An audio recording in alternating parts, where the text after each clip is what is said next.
Hi everyone, welcome to MediaNama. So you might have seen reports about a parliamentary panel flagging the dominance of Google Pay and Phonepe in the UPI space. Uh, so we'll just give a bit of context into that particular report over here and background as to why this came about and what's the larger problem over here. So essentially the Parliamentary Standing Committee on IT and Communications published its report on digital payments last week, and in that, one of the recommendations that they've made is that the government should promote local alternatives to Google Pay and Phone Pay in the UPI space, because Google Pay and Phone Pay are both owned by foreign entities, and they uh, command over 80% of the market. Google Pay has a 36% market share, and Phone Pay has a 43% market share. The committee felt that this would make it hard to regulate these entities because they are based in foreign jurisdictions, and local alternatives like the BIM UPI app should be promoted for better regulation of the fintech space. The reason by itself does not make a lot of sense, but that's what has been flagged. And a bit of context into this: this is not the first time or the first entity that is flagging this as a concern. The Reserve Bank of India itself has flagged the dominance of big tech multiple times. They haven't taken any concrete steps to address this dominance or the concentration risks from this dominance, but they have flagged that big tech companies are getting a good hold of the financial and the fintech space in India, and we should not let them have control over a large part of the digital payments or the customers' data. Uh, Separately, NPCI, which runs UPI, has also taken note of this earlier. So this is when they had, a couple of years back, they had instituted a 30% market share cap. Basically, that means that no specific UPI app should have more than a 30% market share. So both Google Pay and PhonePe would have to reduce their market share according to this new rule. The initial deadline to comply with this was December 2022, and this was then later extended to December 2024. So this year, December is when platforms have to comply. But it's very unlikely that this will happen, because what we've seen in the last 1.5 years and 2 years is that the market share has only been increasing for Google Pay and PhonePe, and it's very unlikely that they're going to ask their customers to stop joining them, or they're going to ask their customers to move to a different service. That's not how a free market works. That's not how it should work. So unless there are worthy competitors that come up and challenge the market dominance of Google Pay and PhonePe, there is no way that this market share is going to reduce to below 30%. Who is going to take their place instead?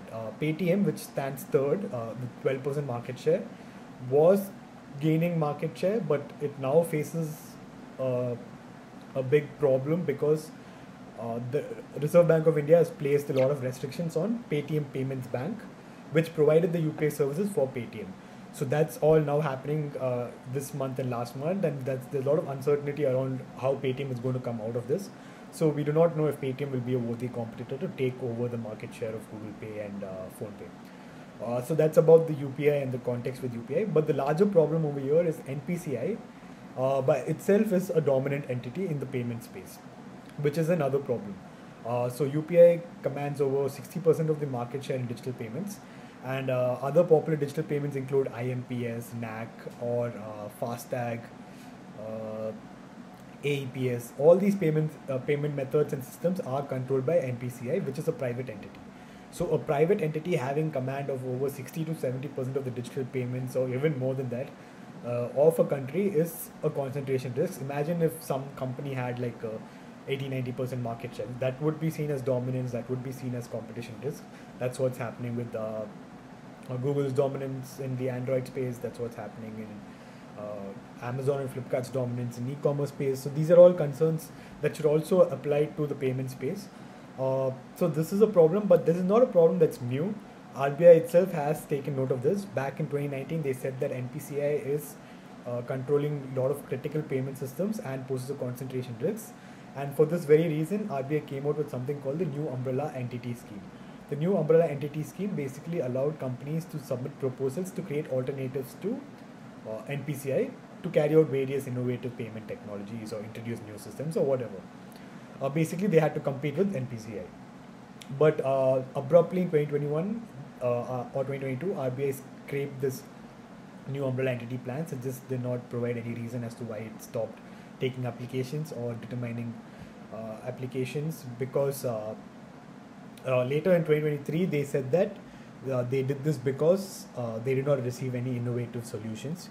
Earlier this year also we had the Reserve Bank of India governor say that there's no innovative solution, which is why it's been dropped.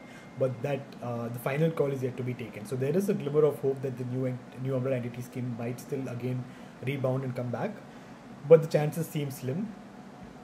Regardless of that, the dominance of NPCI in the payment space is a bigger problem to address than the dominance of Phonepe and Google Pay in UPI, because the dominance of Phonepe and Google Pay in UPI is how a free market works.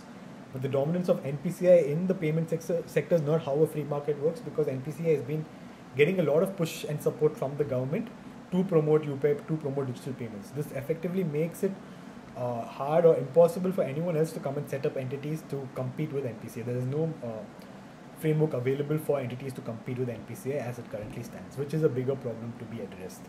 If you want to know more about these concerns, these issues, and if you want to explain us on this issue or the Paytm, the problems that Paytm is facing now because of RBI's restrictions, please do check out our articles. We have covered them comprehensively. Thanks for watching.